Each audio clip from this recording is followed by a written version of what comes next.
राम राम दोस्तों, मैं आपकी प्यारी दुलारी चुगल किशोरी। कैसे हैं आप लोग? भाई हम तो बिल्कुल ठीक हैं और उम्मीद करते हैं कि आप भी ठीक होंगे।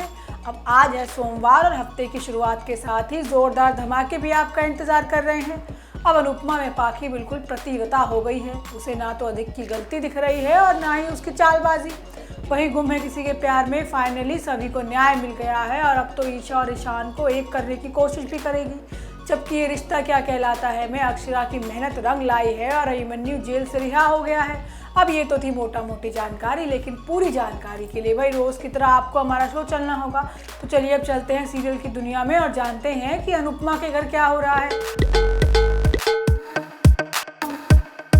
आपने वो फिल्म तो देखी होगी जिसमें भला है बुरा है जैसा भी है भाई मेरा पति मेरा देवता है। बस वैसा ही हाल हमारी पाखी का है, जिससे अधिक की गलती नज़र ही नहीं आ रही है और वो अधिक को बचाने की कोशिश भी कर रही है। लेकिन वनराज, अनुपमा और बाकी सभी लोग मिलकर उसकी आंखें खोलने की कोशिश करते हैं, लेकिन प्यार में अंधी पाखी को सिर्फ और सिर्फ अधिक ही दिख रहा है।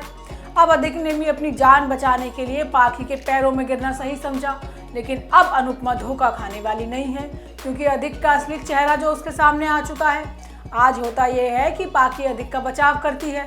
वो कहती है कि पति पत्नी के बीच ऐसा होता है और अगर गुस्से में अधिक ने ऐसा कर भी दिया तो क्या हो गया, अब मैं भी तो अधिक को गुस्से में बात करती हूँ।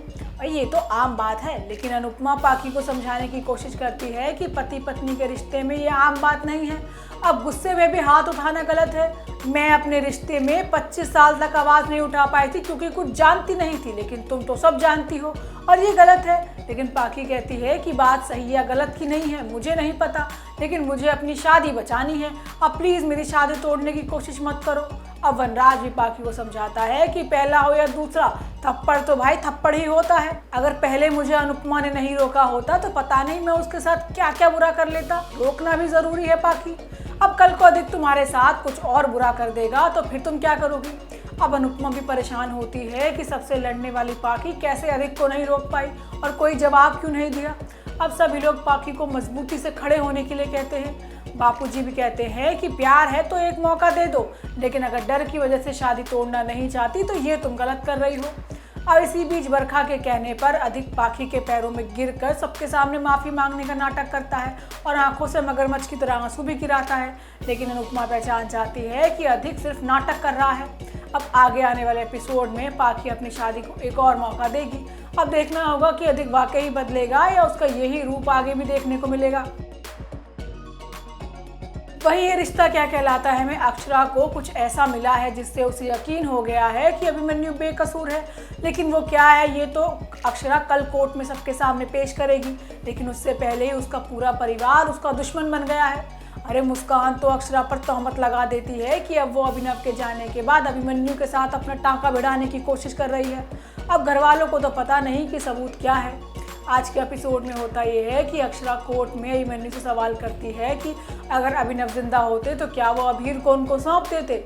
अब अभिमन्यु कहता है कि मेरी बेटी की खुशी उनके माता पिता के साथ है, इसलिए मैं एक बार नहीं बल्कि 100 बार उसे उसके माता पिता को सौंपता। अब अक्षरा जज से कहती है कि अभिमन्यु खुद एक दिन पहले कानूनी तौर पर अभीर को अभिनव को सौंप चुका था और उसके पास उसे मारने का कोई मोटिव भी नहीं है। अब जज भी अगली तारीख देकर निकल जाता है, लेकिन कायरव अभिमन्यु पर भड़क जाता है कि वो खुद को बचाने के लिए अक्षरा का इस्तेमाल कर रहा है। लेकिन अक्षरा कहती है कि ये उसी का फैसला है और उस पर कायम रहेगी। अब कायरव कहता है कि ये इंसान खूनी है और तू उसे बचा रही है, लेकिन अक्षरा फिलहाल कुछ भी सुनने के मूड में नहीं है। वहीं दूसरी तरफ मंजरी को अभिमन्यु पर गुस्सा आता है कि तुझे पूरी दुनिया में अपना केस लड़ाने के लिए सिर्फ अक्षरा ही मिली थी और वो ये केस लेकर क्या पता तुझे धोखा देकर हरा दे। लेकिन अभिमन्यु कहता है कि वो सब कुछ भूल कर मेरे लिए लड़ रही है और मुझे उस पर पूरा भरोसा है। अब अक्षरा को लेकर गोयनका हाउस में बवाल शुरू हो जाता है और सभी लोग उससे बेगुनाही का सबूत मांगते हैं। अब अक्षरा सबूत तो नहीं दे पाती, लेकिन घर वालों को समझाने की कोशिश करती है कि अभिमन्यु बेगुनाह है।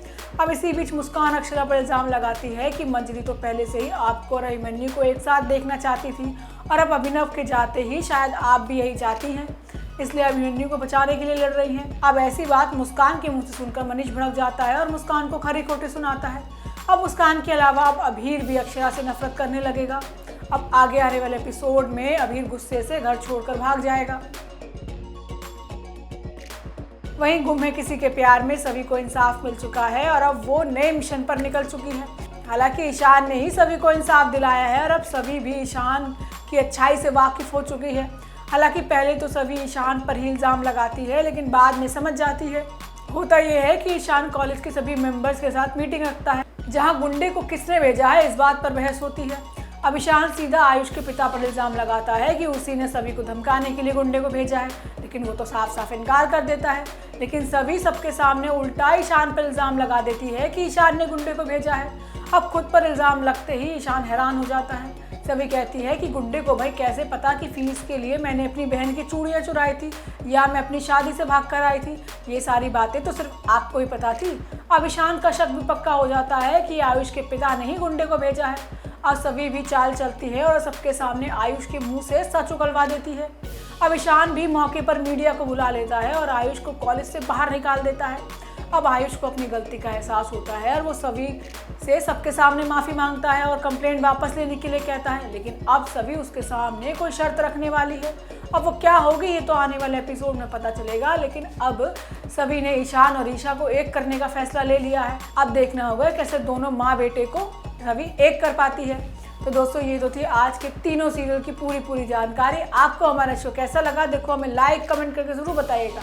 और अगर आपने हमारे चैनल को सब्सक्राइब नहीं किया है तो याद से वो भी कर दीजिएगा और उसके लिए आपको वो लाल घंटी वाला बटन दबाना होगा।